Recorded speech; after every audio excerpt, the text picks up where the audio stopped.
metal motor mounts in here, and so pretty much how I'm going to do it is I'm going to cut some angle iron, bridge across here. Probably set the motor down in here with the wood at first and kind of get an idea where the chain's going to be, and then mark it on here somewhere to where I need to put these, and then go with that. But alright, I got my angle iron pieces cut out, and pretty much after I had one made, I was able to just make a mirror image of it on another one. It was a lot easier to do the second one. But I have to figure out where the bolt pattern is going to be roughly be, and I'll just mark it out here somewhere. And then I'm going to cut out the section of the frame right here so it makes it easier to get the bolts in, and when I need to change the oil I can just jack this thing up, crawl right underneath.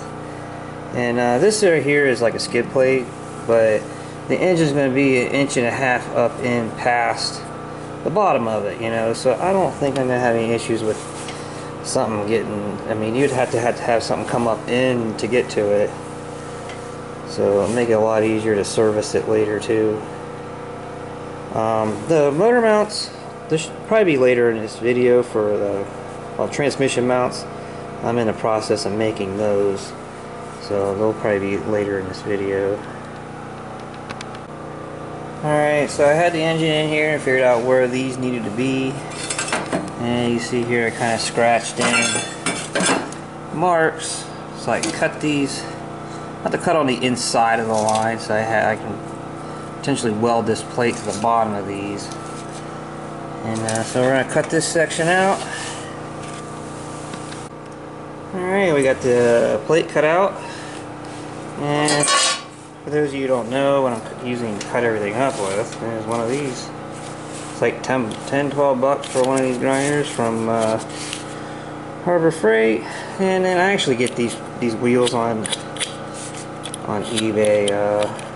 Ones from Harbor Freight generally don't last very long, and they're pretty cheap on eBay. You can get 50 of them for $25, something like that. They're little, maybe 1/8 inch thick, and I actually use these to sharpen stuff, and they like sharpen blades on lawnmowers and everything. You can grind something with these other than just cut it, but I just buy these. Alright, we got the motor mounts welded in there, and now we're going to put the engine back in here, and I got brand new chain, and I always make sure I put brand new chain on something I'm building, so that way your tension is set, when I put the tensioner on there, it's going to be good for a brand new chain, not one that's used, and then when you go to put a brand new one on it later, it won't fit. So what we got here is, this is the bottom of the engine, and I stuck this piece of cardboard and it's cut the shape of the bottom of the engine, and then I used a rubber mallet and went around and imprinted the shape of the bottom of the engine to this cardboard. And then I'm going to tape it on it, stick the engine on the car, put the chain on, and then I'll go around with a Sharpie and mark on the motor mounts where the motor is sitting. Take the motor off, and I'll take this piece of cardboard off and then lay it on the car, and I'll be able to mark where the holes need to be.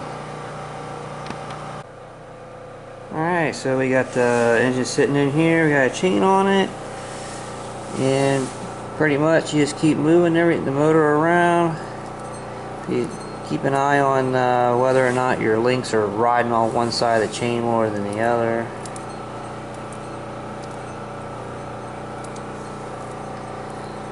And this thing has a little bit of slack in it.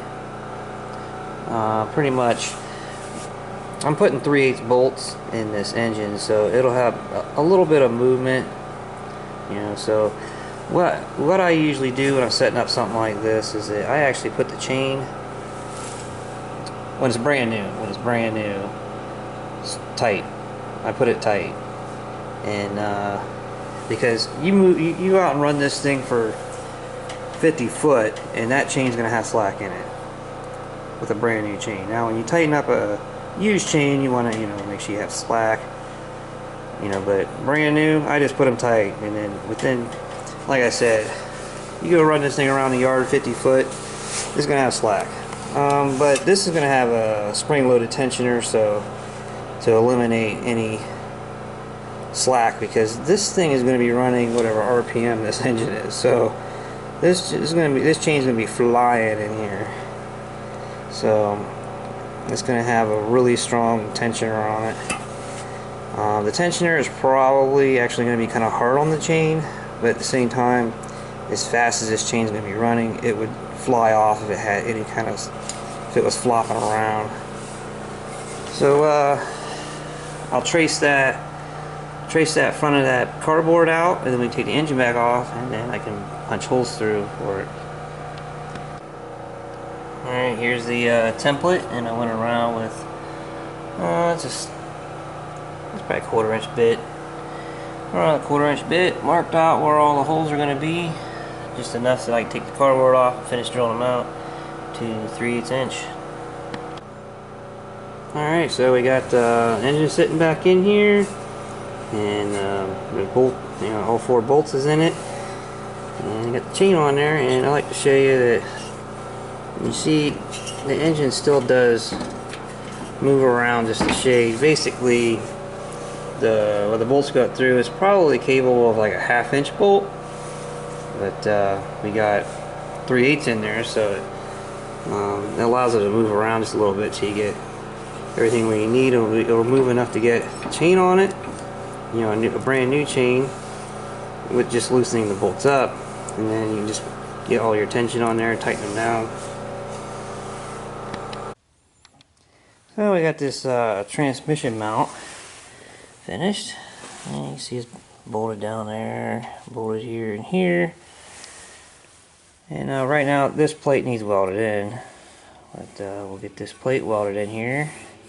I'll probably just tack it for now, and I'll take it out and weld it. Good enough to, I can mock up, getting this thing in here, and it'll actually bolt to this face. And then,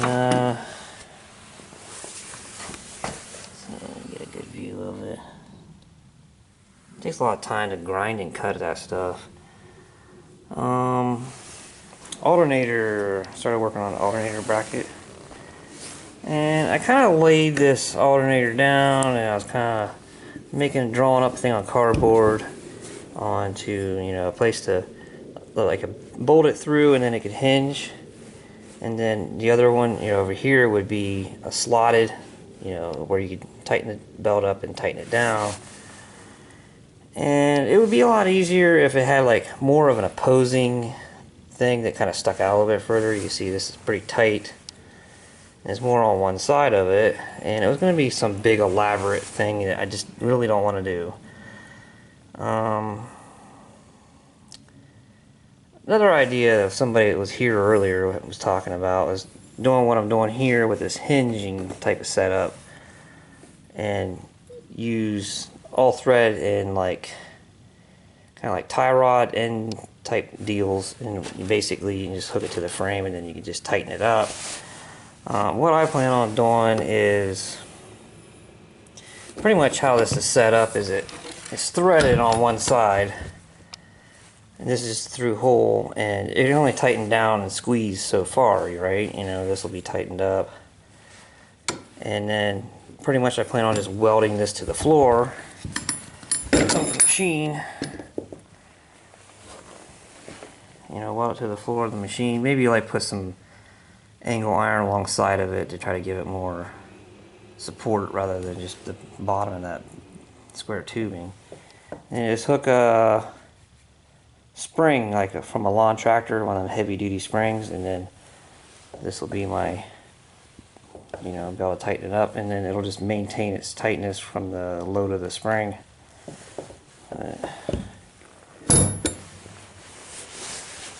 So I got some metal.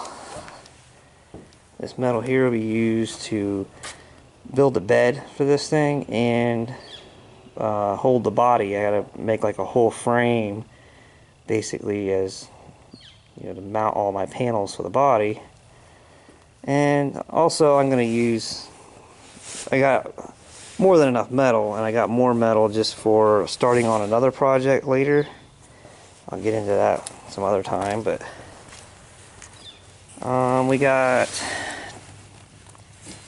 1 inch by 1 inch, and all this stuff here is eighth inch thick, every bit of it, and pretty much is best suited for my welding, and it's, you know, my welder, and it's not super heavy. You know, I don't want a tank. So everything's already going to be a tank anyways, but 1 by 1s, got 4 of those. 1 by 1 box tubing. There's 8 of those, and these are 12 foot. Those are 10, these are all 12 footers. And 1.5 by 1.5 square tubing. Those are 12 footers. But I got all this metal for $126 or $8.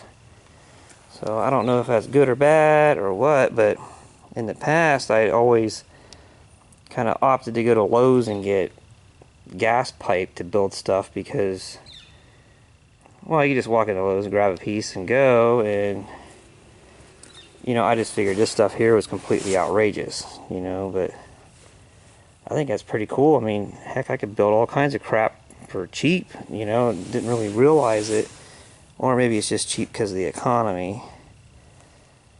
But the place I got this from is only like 5 miles from the garage here. And I did have to try to, these actually was 24 or 20 foot lengths. And I actually like 3 times around with them about cutting it up for me, because, you know, who in the heck even owns anything that's going to haul a 24 foot piece? But whatever. You know, maybe if I had a car trailer, but even then it would probably be hanging off an end of it. So yeah, I mean, I think that was an awesome deal. And like I said, I bought more than what I needed because the price. I'm kind of figuring it is cheaper. But I guess I'm gonna wrap it up for this video. Catch you guys later.